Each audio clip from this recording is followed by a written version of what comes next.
मंदिर जाना छोड़ा दिया। इनके हाथ में धीरे धीरे हमने मोमबत्ती पकड़ा दी। अब ये मंदिर नहीं जाएंगे तो मोमबत्ती पकड़कर दूसरी जगह जाएंगे। ये विधर्मियों की चाल है, ये सनातन धर्म के विरोधियों की चाल है।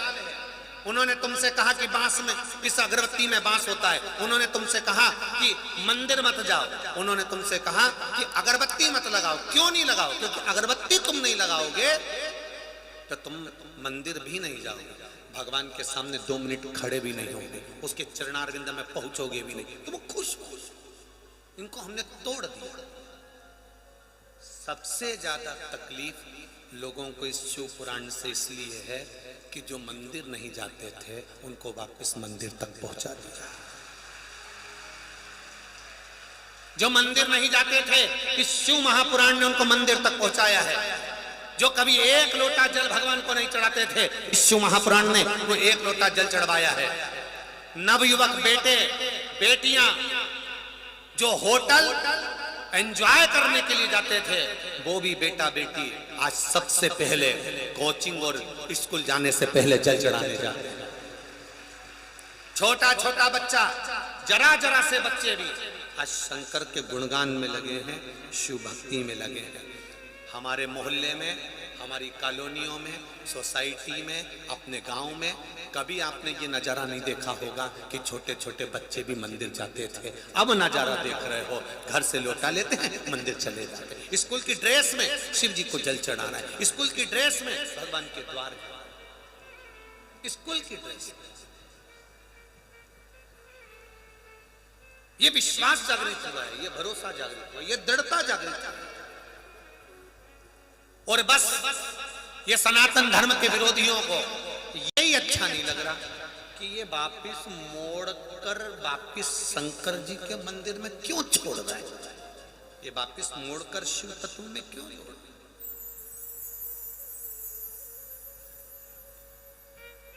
जब जगत गुरु शंकराचार्य जी इस पृथ्वी पर जन्मे थे, प्रकट हुए थे, मेरे जगत गुरु शंकराचार्य जी ने जो 4 पीठ का निर्माण करा था, वो जगत गुरु शंकराचार्य जी जब इस मृत्यु लोक में आए थे, उस समय पर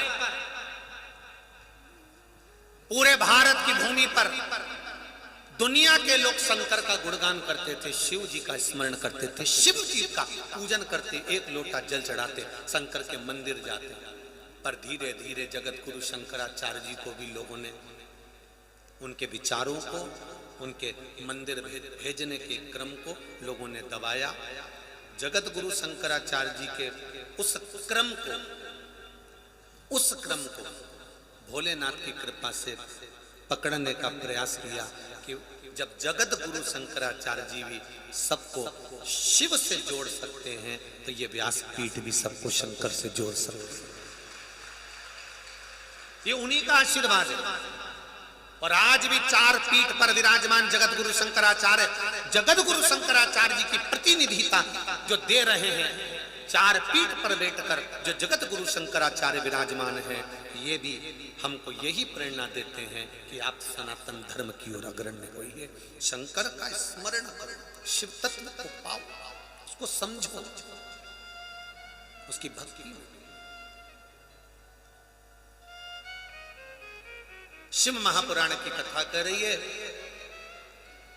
पशुपति व्रत को भी लोगों ने भटका दिया।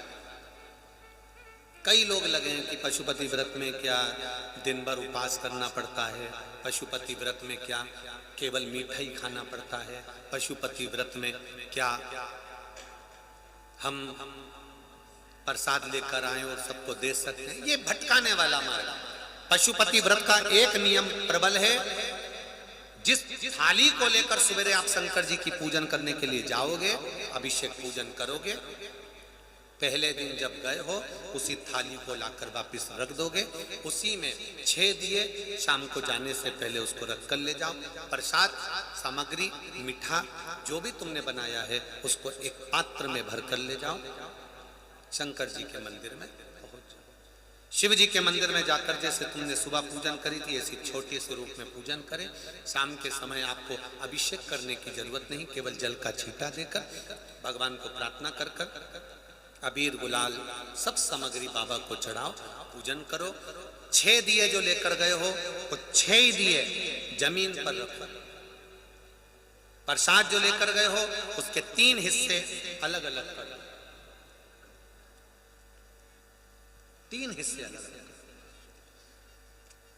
5 दिए प्रज्वलित करो, जलाओ। प्रसाद के 2 हिस्से वहीं छोड़ो।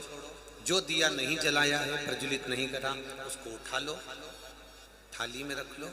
और जो प्रसाद के 3 हिस्से तुमने करे हैं उसमें से 2 हिस्से वहीं छोड़कर 1 हिस्सा थाली में रखकर बाबा देव अधिदेव महादेव से प्रार्थना कर कर, बाबा आज मेरा पहला व्रत है, मेरे भोलेनाथ तू कृपा करना, तू दया करना।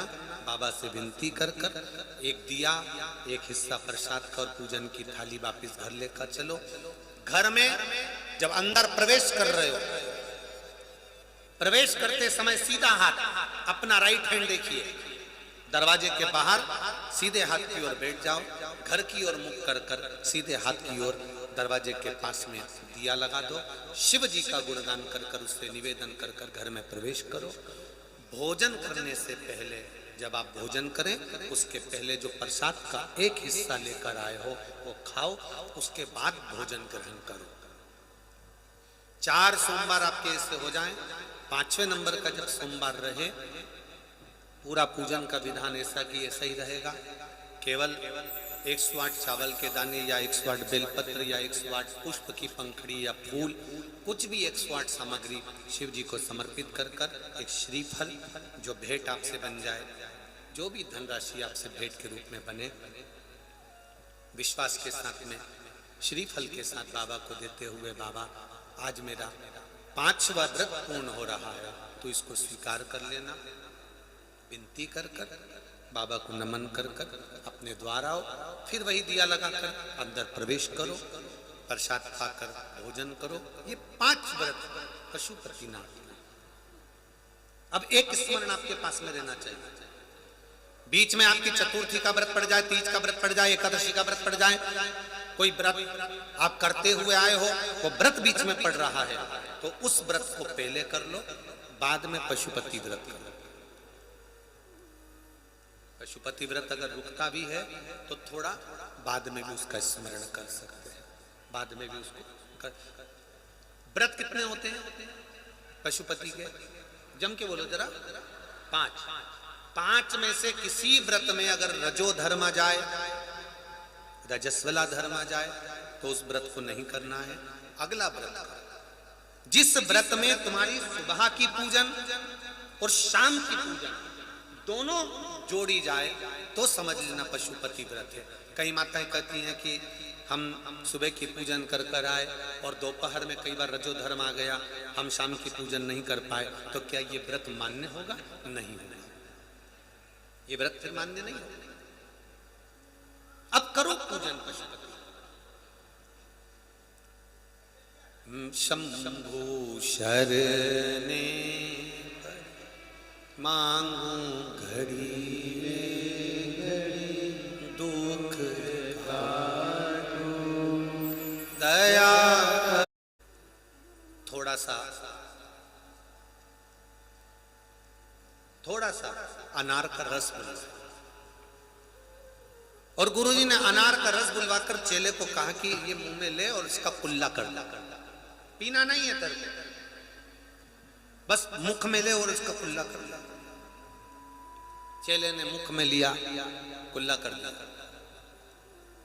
फिर गुरुजी ने फिर कहा वापिस मुंह में ले और कुल्ला कर दो, कुल्ला कर दिया।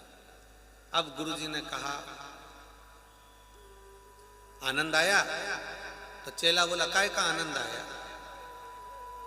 ये कोई आनंद आना कहते हैं? बताओ, मुंह में लिया और कुल्ला करवा दिया, मुख में लिया और कुल्ला करवा दिया, ये कोई आनंद? मुख में लिया और कुल्ला करवा दिया, इसको आनंद नहीं कहते, तो फिर आनंद किसको कहते हैं?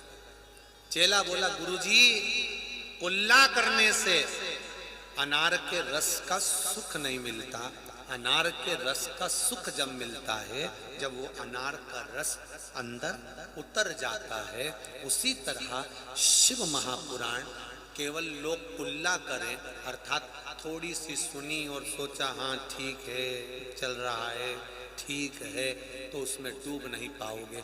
शिव पुराण जब अंदर जाएगी, अनार का रस जब अंदर जाएगा तब एनर्जी मिलेगी, और शिव पुराण जब अंदर जाएगी तब जाकर विश्वास जागृत,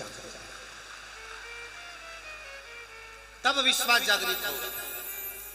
बेटमा में कथा है 28 तारीख से 6 तारीख तक, उसमें नवनिधि शिव महापुराण की कथा, उसमें